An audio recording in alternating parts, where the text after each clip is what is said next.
Good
evening, everyone. We'll start the webinar in just 2 to 3 minutes.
Good evening, everyone. Welcome to the webinar on role of agri commodity derivatives market in Indian economy. So I welcome you all to the webinar, and here we have a guest speaker from SEBI, Mr. Pallab Sarkar. So first, sir will brief you about the SEBI and the basics of the commodity derivatives market. So after that, I'll take over it and I'll explain the technical part. So sir, it's over to you.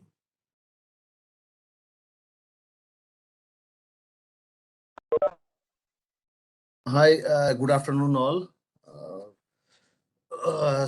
Myself, Pallab Sarkar, I am a manager in SEBI. I'm presently working at SEBI's Western Regional Office, that is at Ahmedabad.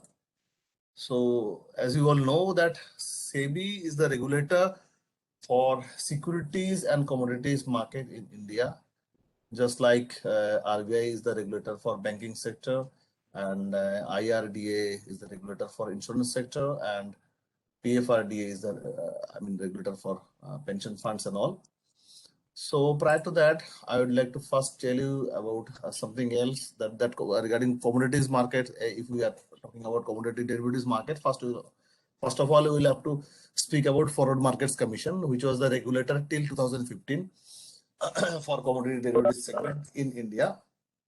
And prior to that, we will have to first know about the you will have to first know about the that one that what I can say that how we can how that commodity derivatives market emerged in India and how uh, it actually came into picture in Indian perspective. So first of all, I'd like to tell you that commodity derivatives trading started during 19th century with the establishment of Bombay Cotton Trade Association, and subsequently it was followed by other commodities such as oilseeds and raw jutes during 1910 to 1930.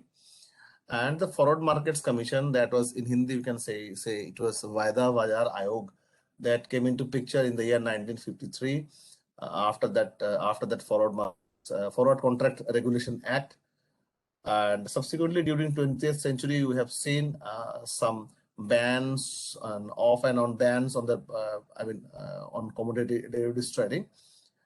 And during 2001, Government of India extended the list of commodities for derivatives trading in India, and in 2003 the all national multi-commodity exchanges have started their operations in India. And subsequent to that, in 2015, that Foreign Markets Commission got merged with SEBI. So SEBI is the present regulator for commodities and derivatives market, or commodity derivatives market as well as equity market in India. Now, I'd like to tell you that regulatory framework, the basic objective of SEBI, the basic mandate of SEBI is to regulate the securities market, to protect the interest of investors, and to promote the development of securities markets. So this is the basic objective of SEBI. Uh, if we talk about the commodity derivatives market, so there are around 91 goods commodity derivatives are they are allowed to trade in India, and in of that around 40 commodities are being traded in Indian commodity derivative exchanges presently. So now when you are discussing about commodity and equity derivatives, so it would be a good time to discuss about that how the markets are actually different. The primary differences between commodity and equity derivatives market. So if we consider the underlying, the commodity derivatives market, the underlying are specified as per the exchange standards, and mostly in case of agri commodities, especially when you are talking about NCDX, and presently NCDX is the host. So we are talking about the agri commodities. It has especially for agri commodities that has expiry dates. So underlying is entirely different from the equity derivatives market, wherein in equity derivatives market the underlyings are perpetual and standardized. So when we talk about stocks on bonds and all this, that cannot have some kind of expiry date, or that cannot have standardized as per the exchange specifications. Whereas in case of commodity derivatives, that has some kind of standardized as per exchange specifications. Okay. If we talk about the underlying market, in case of commodities, the underlying markets are fragmented, and whereas in case of equity derivatives market, these are organized and price is somehow known. The underlying supply in case of especially in case of agri commodities, it is uncertain. It depends on the climate, weather, rainfall and all these kind of things. In case of equity derivatives market, the supply is certain and available. The supply is that can be seen in the public domain. That information is available in. If we talk about the participants in case of commodity derivatives market, there are traders, brokers, FPOs. That FPOs means that farmer producer organizations. In case of equity derivatives market, the participants are retail and institutional participants.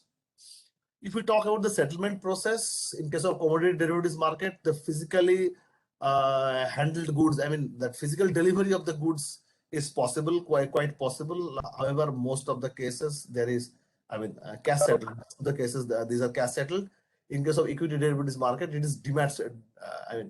The settlement takes place via demat settlement. So these are the primary differences between equity derivatives market and commodity derivatives market.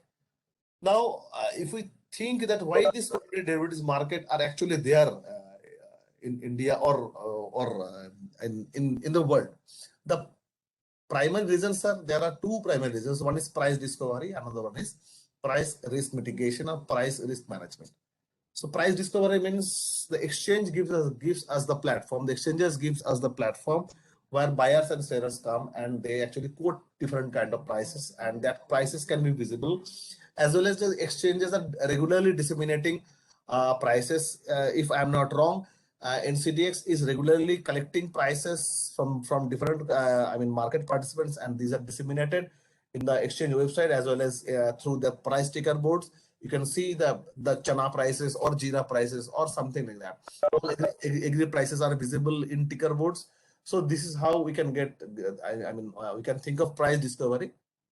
And price risk mitigation is that this actually makes this market different from the equity derivatives market.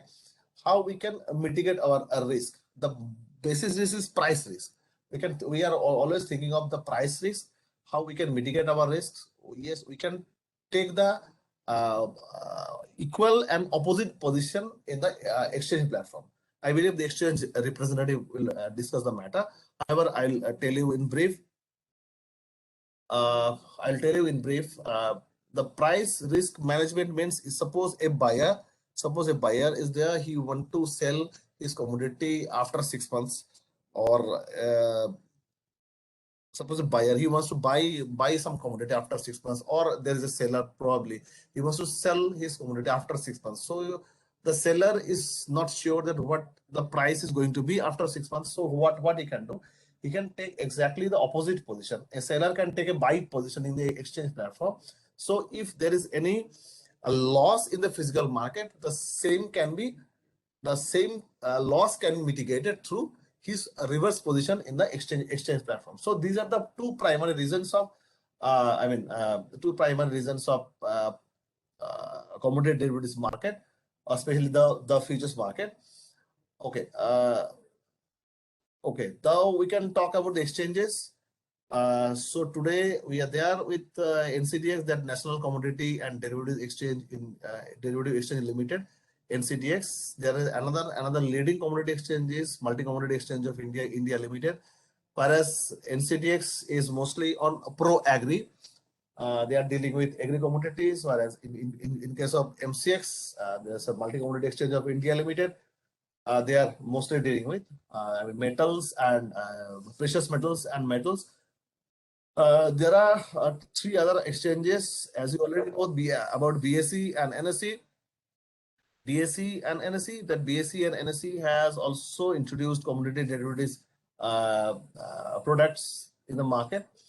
ICX was there, but I believe presently there are hardly any trading in Indian commodity exchange platform. Earlier they were mostly trading in diamond. Okay. In the next slide, we can see the number of commodities which are traded in the Indian exchange platform. In case of agri commodities, there are barley, castor seed, chana, cotton seed, oil cake, coriander, guar seed. These are jeera, kapas, maize. All these are mostly rubber, raw jute, cotton, wheat. All these are traded in the exchange platform. Whereas in case of non-agri commodities, which is the next slide, there are gold, silver, copper, zinc, nickel, aluminum, brass. So all these are natural gas, crude oil, and etc. All these are mostly traded in the exchange platform. Uh, these are of this non-agri commodities. Okay, so now I'll come to slide number. One second, please. Okay, I'll come to slide number. Slide number 34, please.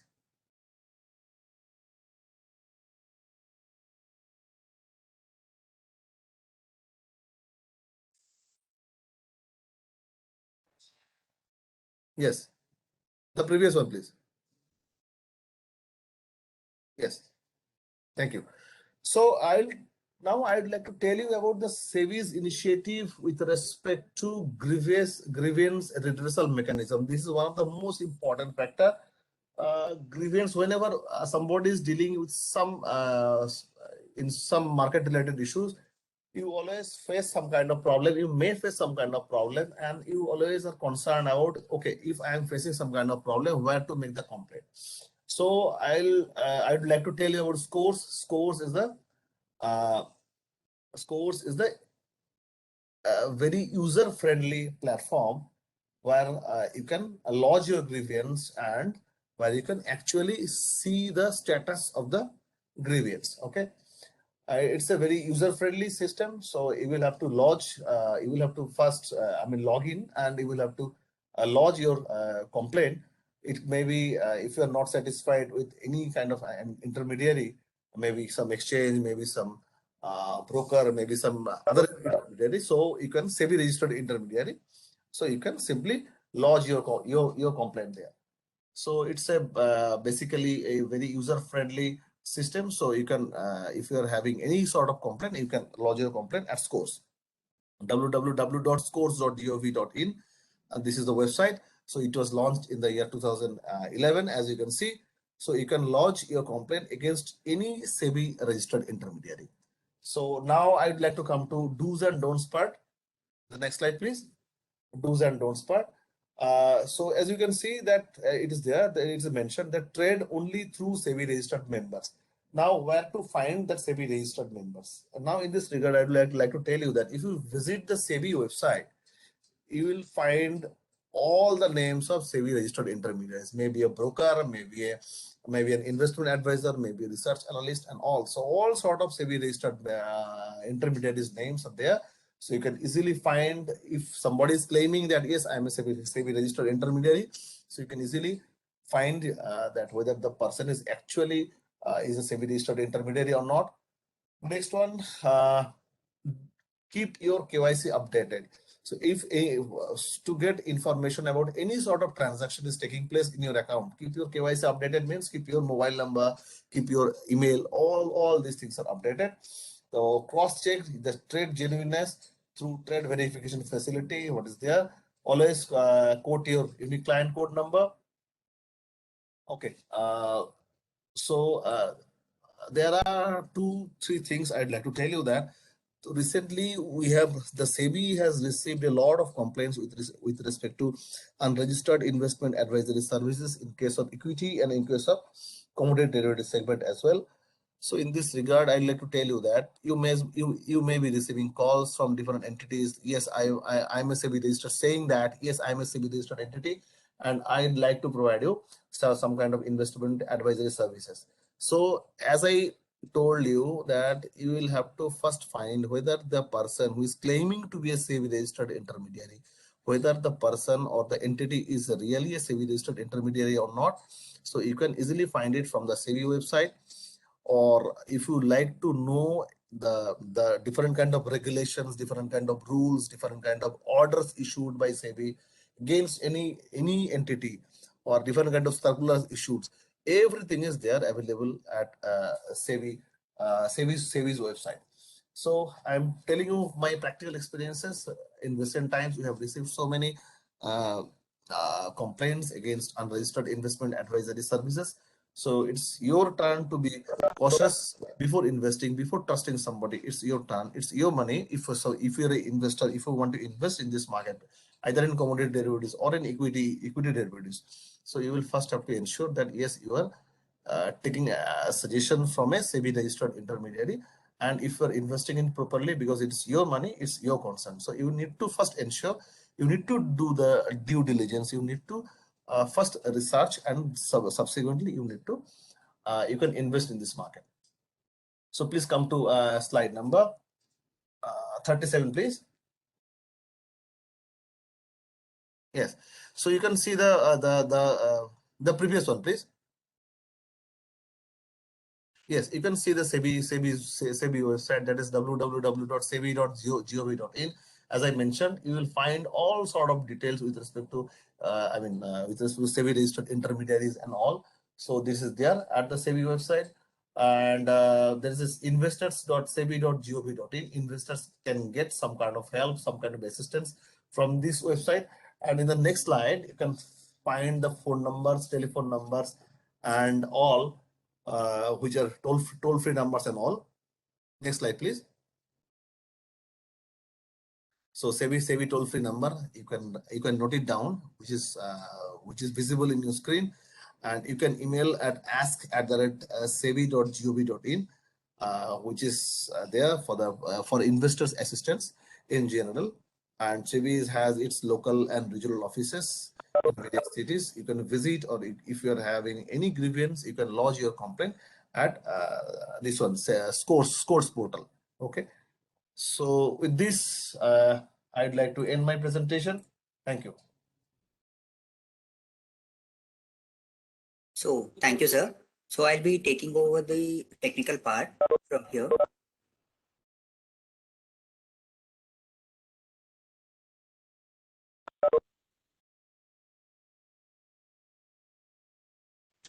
So, uh, so who are all involved in the commodity derivatives market generally? So there are different types of players who get involved in the commodity derivatives market. So commodity derivatives generally are of two types in India. They are futures and options. So anybody can trade these futures and options. So how do they trade? And depending on what their perspective is and what their motive is, we can divide them into four types of players. One is hedgers, other is speculators, arbitragers, and broking or trading member. So who are hedgers? A person who is in actually need of the commodity. Like for example, farmer. He actually owns the commodity, right? So what risk he has? That during the time of harvesting of the crop, the prices may fall down, right? So for the hedger, there is a risk. So in the same way, if I'm a processor, for suppose I'm a company which processes wheat, so what price risk I have? Because when the during the time of procurement, the prices may shoot up because of unavailability or because of XYZ reasons. Uh, short supply in the market, there could be chance that the prices may shoot up. So these people have a risk of price going up and going down. So people who want to manage the price risk, they are hedgers. So what farmer can do, farmer can sell a futures of during the sowing time itself. Farmer can sell a futures contract for the time of harvesting and lock a price. So hedgers generally lock prices. In the same way, a processor, if a ex-processor wants a commodity or has a requirement of a commodity for the month of January, so he can buy a futures contract right now. So in order to lock his price risk. So hedgers are people who lock the price risks, and who are speculator. As I've told, there is a price movement that happens in the commodity, right? People who want to take advantage of this price movements. For suppose I don't have anything to do with the commodity, but I believe that the price of soya are going to increase 1 month ahead because of my research or because of my expertise in this field. I believe that. So what I do, I go and buy the soya futures contract. I hold it for a month and I sell it in order to book the profit. So these people don't have anything to do with soya. They want to make money with the price movement that happens in the futures market. So they are speculators. Who are arbitragers? Arbitragers are the people who maintain the balance between physical market and the futures market, or you can say in between any markets. Like for example, uh, soya is trading at 3000 rupees in Delhi, and it is trading in at 2000 rupees in MP, for example. So what a arbitrager does is, and consider the transportation costs and XYZ costs that are involved in transporting or transporting the goods from Madhya Pradesh to Delhi to be 500 rupees. So there is a clear cut profit of 500 rupees. 2000 rupees is the price at Madhya Pradesh or Indore, you can consider, and 3000 rupees is the price of Delhi, and 500 rupees is the price per unit. 500 rupees per unit is the price of transportation. So 2500 is the total cost and selling price is 3000. So arbitragers buy at a market where it is cheaper and sell at a market where the prices are higher. And does so what happens here? Their arbitragers buy in lot of quantity from Indore, so that the prices increase in Indore, and they sell in large quantities in Delhi, and the prices drop in Delhi, so that they maintain the equilibrium between the prices of MP and Delhi. So in the same way, arbitrages participate in the futures market when the futures market's prices move up more than that of the spot market or the physical market. They buy in the physical market and they sell in the futures market. If the futures markets are at a discount than the spot market, they buy from the futures market and they sell in the spot market or the physical market. That they are arbitragers. And who is a broker or trading member? The person who can trade on behalf of his client. For example, any member through whom you open an account. That person is called a broker or a trading member. And what who else are involved in the ecosystem of commodity derivatives market? Stock exchanges or commodity exchanges, you can consider clearing corporations and repositories. Clearing is nothing but maintaining the book of buying and selling and settling the contract. And repositories are nothing but, for example, if you have any idea on the equity market, you open a demat account the where your shares get dematerialized and they get stored in a demat account. In the same way, we have a repository, and a trader or a participant should open a repository account in order to take or give delivery. Here we convert the commodity into a virtual form, and a ENWR, that is electronic negotiable warehouse receipt, is being generated depending on the amount of or quantity of the goods or commodity that is being deposited by the seller. A ENWR is generated and it gets credited into the seller's account. When the seller want to sell it to somebody else, then it gets transferred from the seller account to the buyer, and buyer can show it at the warehouse and he can take the delivery. So that's the function of repository. And who are the additional stakeholders apart from exchange, clearing corporation, and repositories? As I've told, uh, there are WSPs, that is warehouse service providers, who are present in order to maintain the commodity, uh, or yeah, maintain the commodities quality, etc. And WDRA is the authority or the regulator for the warehouses. So WDRA decides how the warehouses should be constructed and the guidelines that are to be followed by the warehouse service providers. And quality assayers or testing labs, for example, if soya or any other commodity has some quality specifications which are standardized by the exchange. So for example, if NCDX accepts castor seed of only 4.5% moisture. So if the moisture is higher than what what it is prescribed, then how the exchange knows it? So there are testing labs or there are assayers who test the quality of the commodity before making it entry into the warehouses of exchange. So that is the role of quality assays. And who are the price polling agencies? To In order to maintain the balance between the physical market and the futures market, we poll the prices of physical markets, that are mandis, and also we provide them on the website so that people or any person who want to know what physical market is trading at, he can go through the prices. And FPOs are nothing but a group of farmers together, come together and form an FPO, that is farmer producer organization, so that they can work on the exchange on a collective basis. So as I've told before, there are broadly two types of commodity derivative products that are present. One is futures contract and other is the options contract. Futures contract is nothing but a buyer and seller makes a contract for a further date, uh, and they fix the price right now for a further date, and buyer buyer want to buy the commodity for a future date and seller want to sell the commodity for a future date, but the price is being fixed, or they negotiate the price at the current day or at the present time for the future.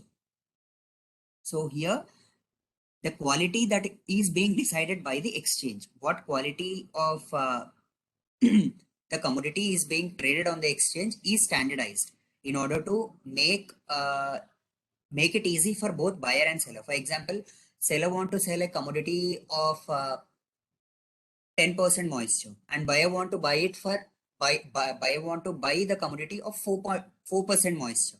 So there is a quality difference between what people want. So exchange standardizes the contract. Exchange, for example, if exchange fixes it as 6% moisture, then the contract is standardized and the trade that is happening on the exchange is for 6% moisture of moisture quality of the commodity.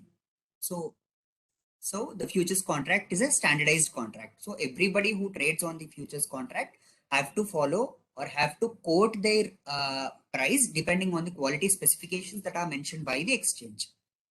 So in the same way, options contract, you have uh, what happens in the futures, or what is the drawback of futures is, for example, I'm a farmer. I felt that I've sold a futures contract for the month of January. I feel that consider that to be the harvesting time. Generally it is not, but let's consider it to be the harvesting time of X crop.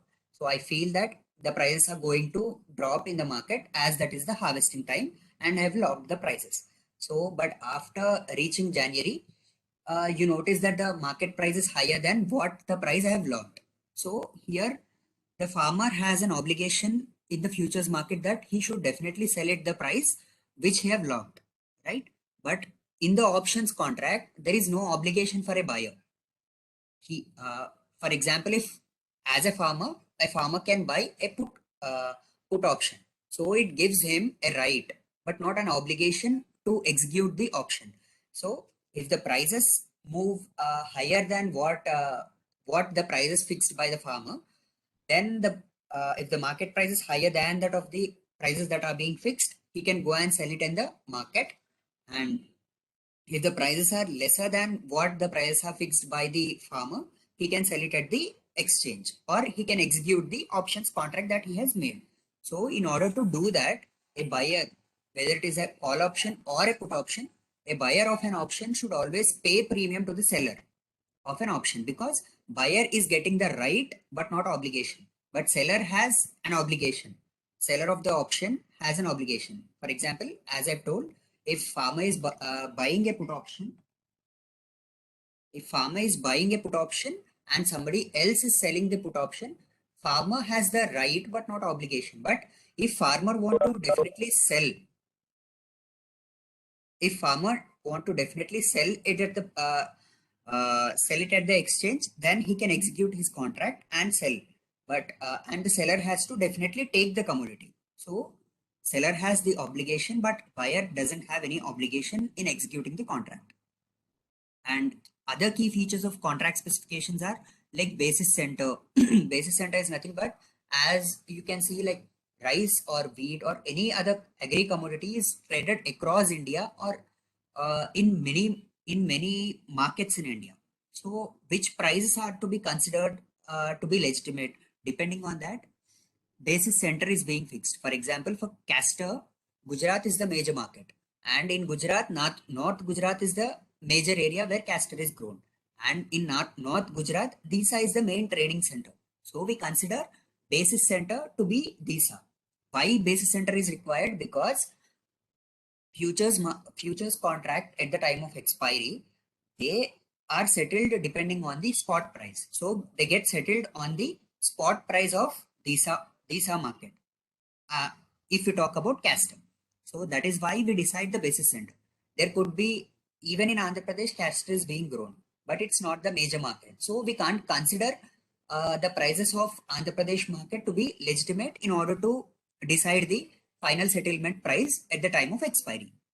So I'll tell you what final settlement price is, and basis variety and tenderable variety. For example, for X commodity, we have decided that in 5% is basis and we accept it till 7%. So why 5%? For 5%, the quotes are to be the quotes that are to be kept on this exchange or the on the screen are for 5%, but we accept it till 7% with a discount. That's the tenderable variety, and 5% is the basis variety. And trading unit is and delivery unit is nothing but uh, any contract that is being present on the exchange are traded in lots. So for example, if we see, minimum amount that is to be traded for castor is 5 MT. So that's the trading unit, and minimum amount that should be taken in delivery is also 5 MT. So the delivery unit is 5 metric ton. And tick size. Tick size is nothing but the minimal price change that can happen. So for example, if it is 1 rupee, definitely the prices should be quoted in multiples of 1 rupee. Like if it is 1 rupee, nobody can quote it at 100.5 or 100.6, because the tick size is 1 rupee. If somebody have quoted it at 100, then you can quote it at 101, 102, 103, 104, or 99, 98, etc. And additional delivery centers, as you all know that agri commodities are traded or being produced at different states or different areas. There are delivery centers and additional delivery centers apart from the basis center. So there also people can get, or a trader or a participant can get delivery depending on the premiums and discount if necessary. And timing of the trading is generally 9 to 5, but few commodities are traded till from 9 to 9. Like for example, refined soy oil, cotton, etc. are traded from 9 till 9. And as I've told, quality parameters that are being decided by the exchange are important in order to make a contract. And delivery specifications, there are two delivery specifications. Like for example, it can be settled by giving or taking the commodity, or it can also get settled in cash. It depends on the commodity, and exchange specifies it whether it is a cash settled contract or it's a compulsory delivery contract. And maturity date or due date is nothing but it's the expiry date. And on NCDX, we have generally 20th to be the expiry of a specific contract. And in order to mitigate the risk, we have a limit on the open positions that one can hold. That is nothing but open interest, you can consider it to be. And daily limit on the price fluctuation, it is 4 plus 2. So any commodity can move only in up to 6% in a single day, whether it is 100. But suppose if today it is trading at 100 rupees, then tomorrow it can reach only till 106 or 94. It can't breach these limits. And margins, as agri commodities are derivatives market, margins are definitely required. And it includes initial margin, extreme loss margin, special margin. It depends on the commodity and the situation. There are different types of margins that get applied. And final settlement price, as I've told, any contract gets settled on the spot market. So final settlement price is nothing but last, for example, on November 20th, a contract is expiring. So 19, 18, 19, 20, if they are trading, if they are considered to be trading days, then the average price of last three trading days is taken as FSP. If any of these days gets missed, we move to the another date. And delivery logic I've already discussed.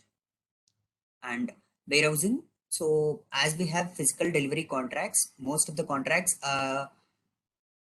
involve physical delivery of goods. So warehousing is mandatory here. So warehouse service providers ensure that they maintain the quality or the value to be intact of the goods, and they help in getting delivery, or they help in stocking of the goods. And WDRA is the authority which regulates the warehouses. And all the warehouses that are present on the exchange should be registered with WDRA. And how to deposit goods in the exchange? First, a seller can aggregate goods as per the quality specification or contract specifications you can consider, and they have to book the space online and arrange for the transport, deposit the goods in the exchange. And first, depending on the physical appearance, uh, the goods will be accepted or will be rejected, and then they go for the testing depending on the samples that are taken uh, from the lot, and they are sent for the testing. And if they get passed, then ENWR is generated, and that gets deposited into the repository account of a particular seller, and then they can trade on the exchange, or he can give it to a buyer if he delivers the if he or she if the seller delivers the commodity, or if the seller want to deliver the commodity. And clearing is nothing but as I've told you, it's the main function. It maintains the book, that is clearing corporation interposes itself between, it becomes a buyer for the seller and seller for the buyer. So nobody directly buys and sells between each other. Clearing corporation guarantees that it becomes the seller for a buyer and buyer for the seller in order to guarantee the performance of the contract and in order to avoid the defaults in the market. And they have clearing corporation, and clearing corporation have different members like the trading members, and they have clearing banks through whom the transaction happens, and repositories I have told you, ENWR generation, and how how it gets transferred between the different participants.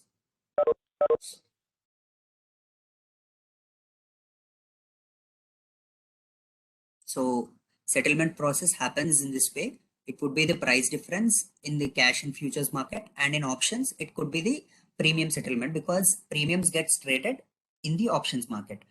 And delivery settlement, depending on the delivery logic, it gets settled, and mostly options get exercised on the expiry day, and they get settled through delivery of goods if necessary.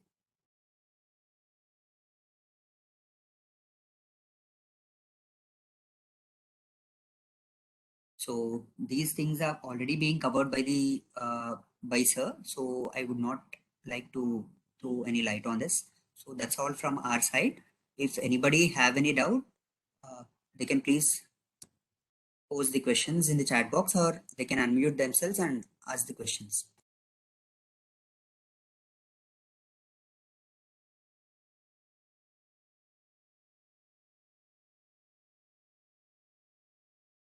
Hi Anirudh. No, no.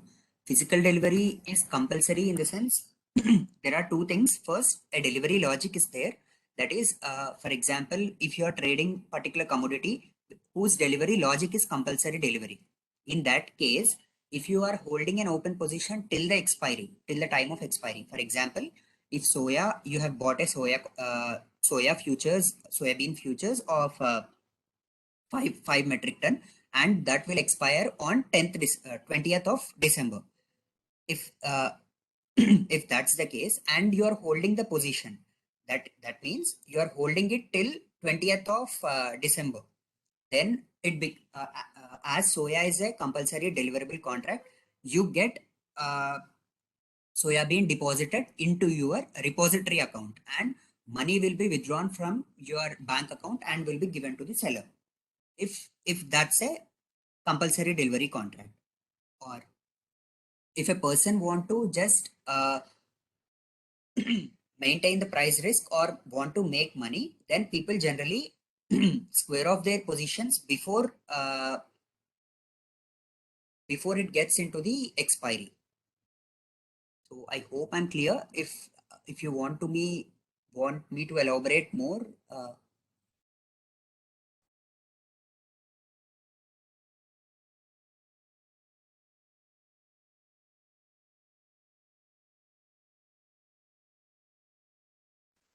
Hello, sir. I am Samuel speaking from Coimbatore. yeah, hi sir. Suppose if we want to trade in commodities, what are all the options and how it looks like? Is it like trading in equities? And Yes, it's commodities only derivatives are available. There is no other. You can't keep it for a long time. That is not possible, no, sir. so first thing. So this is if you are a trader, then commodities are always in cycle. So FNOs are futures and options are only available because this is a trading segment. You can't invest in commodity because they are in cycle. So if you buy any commodity, they have a cycle. So definitely they are for trading perspective and for hedging perspective. So what's your question, sir? How to participate? How to participate in trading? Yes, sir. So if you are a if you track any commodities, then you have to open account with the same like an equity broker. We have uh, brokers, for example, Kotak Securities or anybody who are involved in who are registered members of exchange as well as the SEBI. So you can open an account, trading account with them, and you can participate using them. So the as you know, it's only F&O. The trading happens depending on the margin collected. So if you Oh, consider Caster, it's all it's speculative. It's all speculative only. no It's sir, purely no, speculative. Okay. no. Why it's not speculative, I can explain to you because the expiry that's going to happen is on the spot prices of the commodity. And if it's speculation, then for example, if you believe it to be speculation, like Okay. for a moment, so what happens? I will drive the prices of the commodity to a higher price. So what happens there? Arbitrages come. So they buy from the physical market and they give delivery to you. Oh, Why will a speculator buy? He okay. don't want to buy, right? If he is against the fundamentals, he have to take the delivery. So nobody want to do it. So the settlement is going to happen definitely on the spot prices. First thing, that is FSP, we call final settlement price, which happens on the spot prices of the commodity. Okay. And apart from that, there is most of the contracts have compulsory delivery. So when there is compulsory delivery, uh, that's how speculations get negated here, because physical commodity is involved here. So the price of the market will determine the price of the product, sir. How Yes, does sir. this Yes, connect? yes. Yes. Suppose we say turmeric, for example, if we Yes. talk about turmeric, if the turmeric prices goes up in the market, In the market, in then the sense APMC, sir, you talk about, you consider market to be APMC? market, no, sorry, demand. I'm just talking about the consumption market, Yes. Okay. not APMCs. Okay. Suppose consumption increases in the what to say in the In the world other space, countries. world Yes. space. Yes, yes. So what happens then? That will reflect in the prices. Right? Yes, sir, definitely.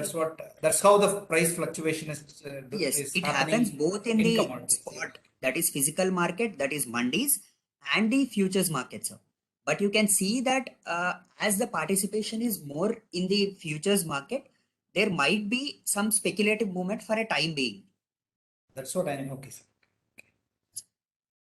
But it's only a very small level of speculation will be there. Yes, because later on it should be, it definitely dwells into this physical market only. So for the time being, it could happen, but again, it gets as arbitrageurs involve, as other participants also start getting involved, then the speculation comes down. So can you give one example of one product, sir? One small example of how it happens. Can The trades, sir. yeah, just Okay. So for example, if you consider castor seed, castor has generally, we already standardized the product. So you have 4 quality specifications for it. For example, moisture content, uh, damaged seed, uh, oil content, and other material, like for example sand, silica, stone. So the contract is already standardized, that is for we accept 4.5% of moisture, 1% of sand, silica, stone, and 3.5% of damaged seed, and minimum oil content should be 47%. So these are the contract specifications of castor seed. So if you are a buyer, you have to quote the price for these quality specifications. You are not going to quote it for a moisture level of 1%. Generally, that's not going to happen. But I'm telling, just in order to explain it to you, you are not going to quote it for 1% because the quality, the contract itself is for 4.5% moisture. So the quotes by the buyer as well as the seller come for the quality specifications that are standardized by the exchange. So if I'm a buyer and I'm going to quote 4,000 and a seller is going to quote higher than the buyer, so there the negotiation happens. There, if more people are involved, then the negotiation between the buyer and seller happens. And if the price matches, then the contract gets executed. So it gets settled in at the time of expiry. So generally, castor is being traded in lot of a single lot. That is, if any participant want to buy or sell castor seed, it happens in terms of 5 MT, 5 metric ton. But the quotes that are being displayed on the screen are per quintal in order to make it easy for traders.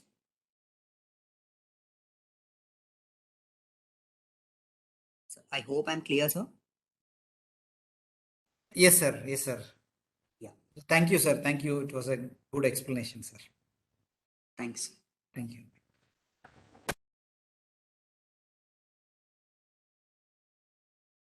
So if any other person is having any doubt, you can please go ahead, or else we can conclude the meeting.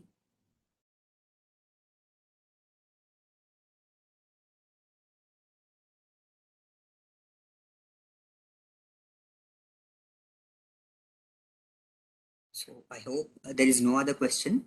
So thank you, Pallab sir, and thank you every participant for joining the meeting and participating very well. Thanks a lot.